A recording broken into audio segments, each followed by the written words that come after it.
Hello guys. तो अब ज़िबाई को पकड़ने के लिए मिस्टर जाओ के लोग आते हैं क्योंकि उनको लग रहा था कि ज़िबाई उनके लिए खतरा बन चुकी है जो किसी भी टाइम पर पैसे की खातिर उनके खिलाफ स्टेटमेंट दे देगी। लेकिन उसी टाइम पर यानमो और ओ भी पहुंच जाते हैं। ओ उन गुंडों को संभालता है जबकि यानमो ज़िबाई को अपने साथ एक सुरक्षित पॉइंट पर लेकर जाने लगती है। और वो सुरक्षित जगह और कोई भी नहीं बल्कि लू का घर था। वो कहते हैं कि लू, तुम्हें कोई इशू नहीं होना चाहिए इसको अपने साथ रखने के लिए क्योंकि इसे सेफ्टी की जरूरत है। लेकिन लू ये सुनता ही बहुत डरता है। एक्चुअली उसे डर था कि सोंगरान को पता चल गया तो वो मुझे बहुत मारेगी। इतने में यानमो और ओ उससे पूछने लगते हैं कि क्या तुम्हारी कोई गर्लफ्रेंड है, अगर नहीं है फिर तो तुम्हें कोई इशू नहीं होना चाहिए। और अब उनके सामने प्रिटेंड करते वो कहता है मुझे क्या प्रॉब्लम हो सकता है, बेशक ज़िबाई यहाँ रह सकती है।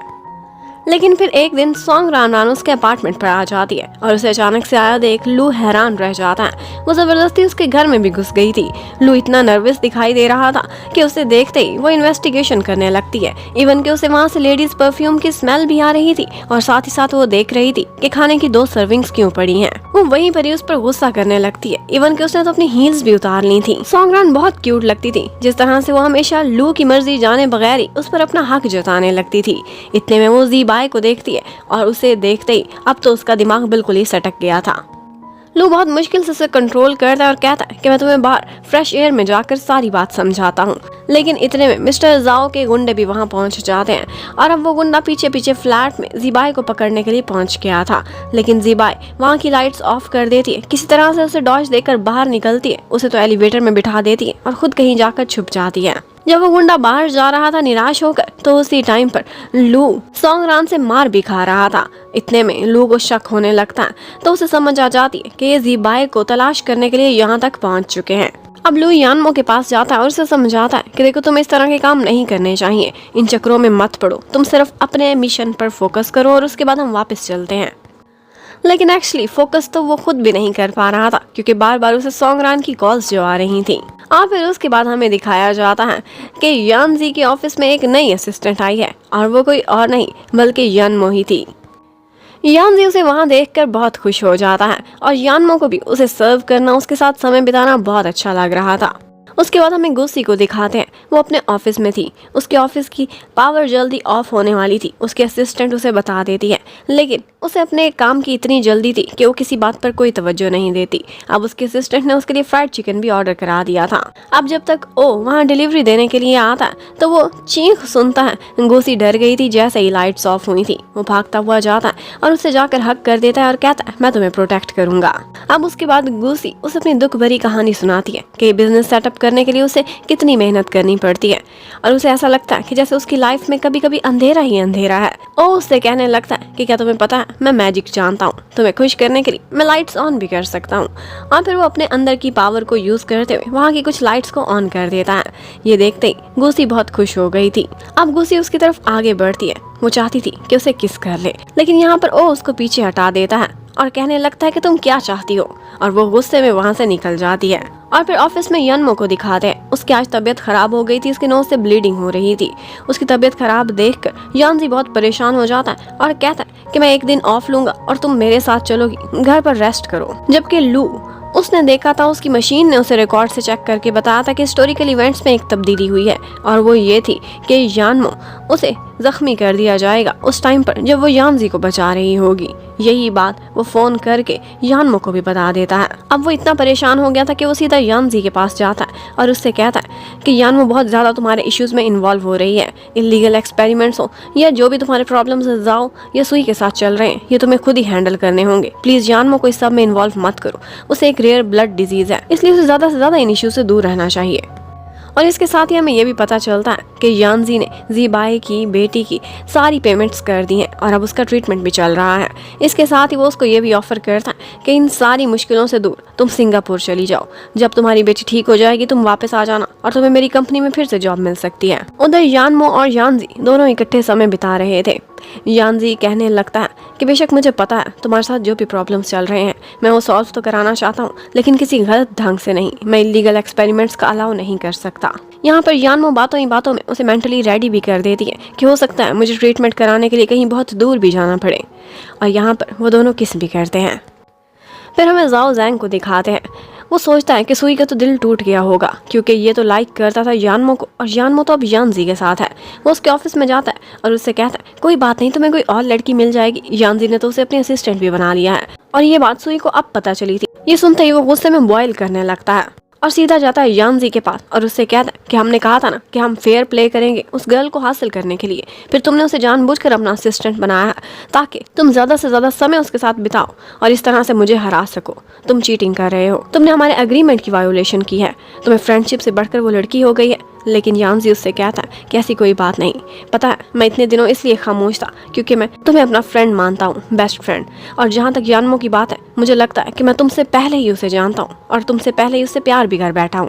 वेल, अब सुई को इतनी समझ आ गई थी कि एक्चुअली उसका गलत काम करना यानमो को पसंद नहीं है और यानजी उसे इसलिए अच्छा लगता है क्योंकि वो कभी भी अपने प्रिंसिपल से पीछे नहीं हटता और वो यही फैसला करता है और ऑर्डर कर देता है कि जो भी इलीगल एक्सपेरिमेंट्स हो रहे हैं उनको फौरन के फौरन रुकवाया जाए। मैं इस तरह के किसी काम में हिस्सा नहीं लेने वाला।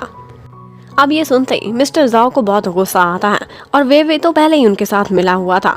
स्ट्रेस की वजह से अस्थमा अटैक होता है सुई को, तो वो हॉस्पिटल पहुंचा हुआ होता है। वहीं पर ही उसे मिलने के लिए यानजी भी आता है और उसे बीमार देखकर वो इतना परेशान हो गया था कि लग रहा था कि उन दोनों फ्रेंड्स की सारी लड़ाई आपस में खत्म हो चुकी है और उन दोनों ने ही मिलकर एक फैसला किया था और वो ये था कि यानजी अनाउंसमेंट कर देता है अपनी ही कंपनी के बारे में, ये लीक करता है कि वो इलीगल एक्सपेरिमेंट्स करा रही है।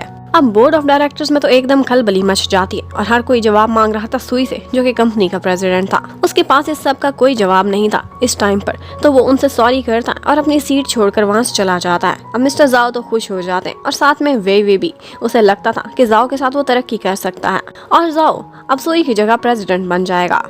और यानजी को भी फॉर द टाइम बीइंग अपना इंस्टीट्यूट छोड़ना पड़ता है जब तक वहाँ पर इन्वेस्टिगेशन हो रही है। यानमो ये सुनती है तो बहुत दुखी हो जाती है और उससे कहती है कि सारा इशू तुमने अपने हाथ में ले लिया, मुझे दूध में से मक्खी की तरह बाहर निकाल दिया। एक्चुअली यानजी नहीं चाहता था कि यानमो कभी भी उसकी वजह से कोई भी खतरा ले, इसीलिए वो खुद ड्राइविंग मोड में आ चुका था। वो उससे कहता है कि बस थोड़े दिनों की बात है, देखना सारा कुछ ठीक हो जाएगा। लेकिन यानमो तो उससे एक दफा नाराज ही हो गई थी और सॉन्गरान इसी बहाने से उसे अपने साथ लेकर चली जाती है और उससे कहने लगती है कि अगर किसी लड़के को अपना दीवाना बनाना है तो थोड़ा उसे इग्नोर करो और अपने पीछे चलना सिखाओ। देखो मैंने लू को कैसे सीधा किया है। और लू ने एक्चुअली सॉन्गरान का हैंड बैग भी कैरी किया हुआ होता था। अब सॉन्गरान जानबूझकर आज यानमो को अपने घर पर ले आती है, उसे अपने बेडरूम में सुलाती है और खुद लू के साथ बेडरूम शेयर करने के लिए एक बहाना तलाश कर रही थी, उसी के पास पहुंच जाती है। लू बहुत शर्माता है लेकिन सॉन्गरान के सामने उसकी एक नहीं चलती थी। फिर हमें वे को दिखाते हैं, वो यानजी से मिलता है और उससे कहता है कि सुई तो बीच के रास्ते से निकल गया है, अब तुम्हें एक ऑफर मिलती है, तुम्हें तुम्हारी सीट दोबारा मिल जाएगी अगर तुम मिस्टर जाओ के साथ कोऑपरेट करोगे। यानजी उससे पैसे की डील की बात करता है और उसे पता चल जाता है कि मिस्टर जाओ ने बहुत सारी कंपनियों में इन्वेस्ट किया हुआ है और एक और राइवल कंपनी है जिसको वो सारा डाटा लीक करके भी देते हैं। यहाँ पर यानजी कहता है आपकी ऑफर के बारे में सोच के फैसला करूंगा। मिस्टर जाओ और वे को लगा था कि यानजी उनके हाथों बिकने वाला है, लेकिन असल में ऐसा कुछ भी नहीं था। वो दोनों बोर्ड ऑफ डायरेक्टर्स की मीटिंग में आते हैं और वहाँ पर सबके सामने वो सारे सबूत दिखाते हैं कि किस तरह से यानजी को खरीदने की कोशिश की गई है और इसके साथ साथ सारे इन्वेस्टर्स को मिस्टर जाओ ने उल्लू बनाया है क्योंकि खुद उन्होंने एक बहुत बड़ी इन्वेस्टमेंट उनकी दूसरी कंपनी में की हुई है और सारा डाटा लीक करके वो वहां तक पहुंचाते हैं और इसके प्रूफ इस दफा यानजी और सुई दोनों साथ लेकर आए थे। अब ऑफ कोर्स मिस्टर जाओ बहुत बुरी तरह से हार चुके थे, सारे शेयर होल्डर्स उनके अगेंस्ट खड़े हो जाते और उनकी सारी प्लानिंग बर्बाद हो गई थी, ऑफ कोर्स यानजी और सुई के डुओ की वजह से। अब ये इशू रिजॉल्व होते यानजी अपनी गर्लफ्रेंड को मनाने के लिए जाता है। यानमो से नाराज तो थी लेकिन अब जब देखती है कि सारा कुछ नॉर्मल हो गया तो उससे मान जाती है और उसके बाद एक दफा सुई भी मिलने के लिए आता है यानमो को और कहता है मैं तुमसे अकेले में कुछ बात करना चाहता हूँ। वो उसे उसी कॉलेज में लेकर जाता है जहाँ पर यानजी और सुई की फ्रेंडशिप स्टार्ट हुई थी। वो उसे उन दोनों की इकट्ठी बहुत सारी यादें भी बताता है और फिर इन दी एंड कहता है कि मैं तुमसे वाकई बहुत प्यार कर बैठा था और मैं एक्सेप्ट कर सकता हूँ कि तुम यानजी को लाइक करती हो, लेकिन फिर भी मैं एक गेम खेलूंगा। और वो एक कॉइन को उछालता है, बोलता है अगर यस आया तो फिर मैं तुम्हें परसू करता रहूंगा, लेकिन अगर नो आया तो फिर मैं तुम दोनों को अकेला छोड़ दूंगा। यानमो प्रोटेस्ट करना चाहती थी लेकिन वो उसे रोक देता है और दिखाता है कि नो ही आया है, लेकिन जाते जाते ये जरूर बोलता है कि काश समय वापस मुड़ जाए और अब की बार तुम्हें यानजी की बजाय मुझसे प्यार हो जाए। अब वो तो चला गया था लेकिन यानजी बाद में आकर देखता तो वो एक ऐसा कॉइन था जिसके दोनों फेसेस पर नो ही लिखा हुआ था, यस का कोई ऑप्शन ही नहीं था। अब यानजी के साथ कुछ समय बिताती है और उसे मेंटली प्रिपेयर कर देती है कि मुझे कहीं जाना होगा अपना ट्रीटमेंट कराने के लिए। और फिर रात को जब वो सोता है तो वो उसके हार्ट से ब्लड एक्सट्रैक्ट कर लेती है और फिर इस सैंपल को जब चेक करते हैं तो वो एक्सेप्ट हो चुका था। यहाँ पर ओ यानमो से पूछता है कि अपनी दुनिया में वापस जाते हुए आप किससे मिलेंगी, किसको गुड बाय कहना चाहेंगी।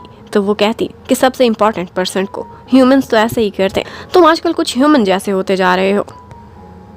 वेल अब ये सुनते ही वो सीधा गोसी के पास जाता है और उससे कहता है कि मैं और यानमो यहाँ से जा रहे हैं, इसलिए मैं तुम्हें गुड बाय कहने आया हूँ। वो उसे हक करता है और फिर जाते हुए सी यू की बजाय I will never see you again कहता हुआ वहाँ से निकल जाता है। गुस्सी बहुत सैड हो जाती है और यानजी के पास जाती है। उससे पूछती है कि तुम यानमो के लिए कुछ नहीं करोगे, वो जा रही है। लेकिन यानजी कहता है कि उसका हेल्दी होना और ठीक होना मेरे लिए सबसे इम्पोर्टेंट है और इसीलिए मैं बिल्कुल खामोश रहूँगा। लेकिन गुसी वो फौरन से ओ के पास जाती है और उसे छत से नीचे बुलाती है और कहने लगती है कि मैं तुम्हारे साथ कुछ समय बिताना चाहती हूँ। और उसी टाइम पर ओ की आईज में हार्ट रिफ्लेक्ट होने लगे थे और वो फौरन से उसे गुड फ्रेंड कहने लगता है। और इसी के साथ ही सेकंड लास्ट पार्ट खत्म होता है। Thank you for watching, stay connected, bye bye.